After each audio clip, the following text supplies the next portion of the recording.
Siriyathotam, the little garden of happiness. Once upon a time, in the vibrant city of Palam, lived a young man named Arun. Arun was a talented carpenter. His hands could turn simple wood into magnificent art, carved parrots, sturdy tables, and elegant veenas, a musical instrument. Yet Arun was perpetually unhappy. His shop was located right next to the grand multi-storied Shanti Furniture Emporium, owned by the wealthy merchant Mr. Rangan. Rangan owned a dazzling German cutting machine and sold prefabricated sleek furniture that Arun secretly coveted. If only I had a machine like Rangan's, Arun would sigh, watching the wealthy customers stream into the Emporium. I spend all day sweating while his machine does the work. That is happiness.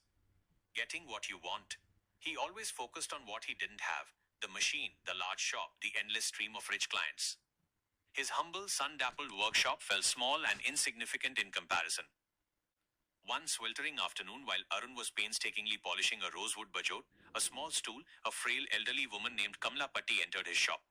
"Arun Kanna, dear one," she said, her voice soft like dry leaves rustling. "My grandson's favorite rocking horse broke.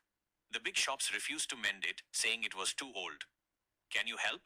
Arun looked at the horse. It was a simple old toy, scratched, paint peeling, but clearly loved. He agreed. For the next few hours, Arun didn't use any fancy tools. He used his father's old hand plane, his sharp uli, chisel, and his own immense patience. He didn't just mend the crack. He sanded the rough edges, tightened the joints until it didn't creak, and restored the faded, kindly expression on the horse's face. Kamala Patti returned at sunset. When she saw the restored horse, her eyes brimmed with tears. "Arun," she whispered, "this is more beautiful than I remember." "Thank you. No amount of money can buy the joy you have given my grandson."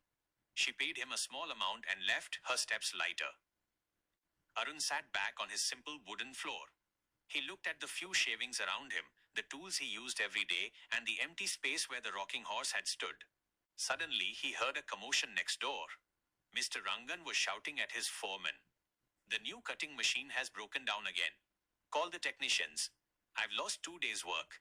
This imported junk is nothing but a headache." Rangan yelled, his face red with frustration. All his wealth and his coveted machine were currently a source of misery. Arun looked down at his own hands, calloused, strong, and capable of fixing anything.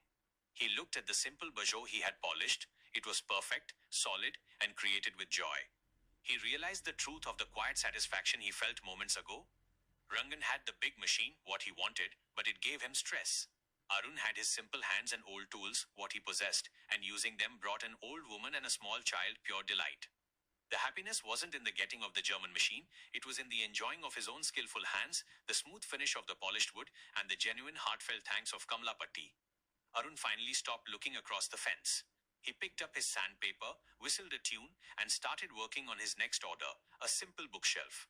His workshop, though small, suddenly felt like the biggest, happiest place in Palam. Moral of the story: Arun discovered that true Anandam, bliss, happiness, comes from cultivating the little garden of what we already have, not constantly longing for the sprawling, unwieldy estate of what we don't.